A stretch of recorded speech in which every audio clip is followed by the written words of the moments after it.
एक कहानी आप सबने सुनी होगी, लेकिन आज ज़रा मेरे तरीके से सुनिए। एक घर में, एक किसान के घर में एक सांप, एक चूहा, एक बकरी और एक मुर्गा रहते थे। मुर्गा या मुर्गी, बकरा या बकरी, जो भी समझते। तो चारों मिलके रहते थे।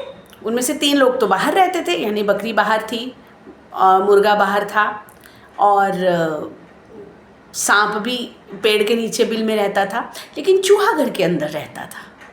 तो एक रात चूहे ने सुना कि किसान की बीवी आपस में किसान को बोल रही है, आपस में वो बातें कर रहे हैं और किसान को बोल रही है कि कल पिंजरा लेके आते हैं, चूहे बहुत हो गए हैं घर में, चूहे को पकड़ेंगे।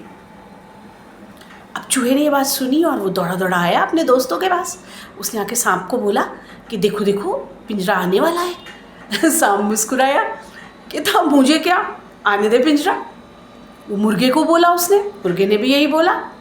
बकरे को बोला, उसने भी यही बोला कि भाई पिंजरे से हमें क्या प्रॉब्लम है, पिंजरा आ रहा है, प्रॉब्लम तेरी है, समस्या तो तेरी है, क्योंकि पिंजरे में तू फंसेगा, हम नहीं। चूहा थोड़ा सावधान हो गया, जबकि वो उनको अपना दोस्त समझता था। फिर भी उसने सोचा चलो ठीक है। अगले दिन पिंजरा लगा दिया गया। चूहा सावधान था, ध्यान रखा उसने। चांस की बात है कि सांप उधर जा रहा था और गलती से अंधेरे में पिंजरे में फंस गया।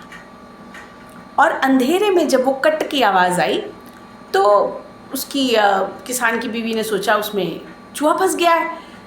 तो कम लाइट में, मोमबत्ती की लाइट में, हल्की लाइट में उसने देखने की कोशिश की तो सांप ने उसे डस लिया और वो एकदम से बेहोश हो गई।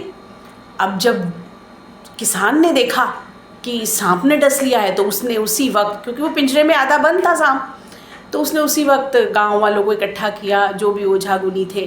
खैर सांप को तो मार दिया गया और उसे वहीं नमक डाल के मिट्टी में दबा दिया गया। और उसके बाद ओझा वगैरह ने उसका इलाज किया, उसकी पत्नी का। तो ये था कि जहर ज़्यादा नहीं चढ़ा था और सांप इतना जहरीला भी नहीं था, तो इलाज हुआ उसका। और फिर उसने बोला कि अब ऐसा है, इसको थोड़ा सा बकरे का सूप वगैरह पिलाना पड़ेगा, इसको नॉनवेज वगैरह खिलाना पड़ेगा, ताकत आ जाएगी, कोई बात नहीं, वो इसके ट्रीटमेंट में ज़रूरी है। तो सांप तो ख़त्म हो चुका था। अगले दिन बकरा जी भी शहीद हो गए और अब रिश्तेदार वगैरह भी आ रहे थे देखने, मिलने, हालचाल पूछने। तो उनके खाने के लिए मुर्गा भी हलाल हो गया। चिकन बनना था भाई, मेहमानों की सेवा होनी थी। और चूहा अभी भी आज़ाद घूम रहा था। बात छोटी सी है, ये मत सोचिए कि मेरी समस्या नहीं है, ये समस्या किसी और की है।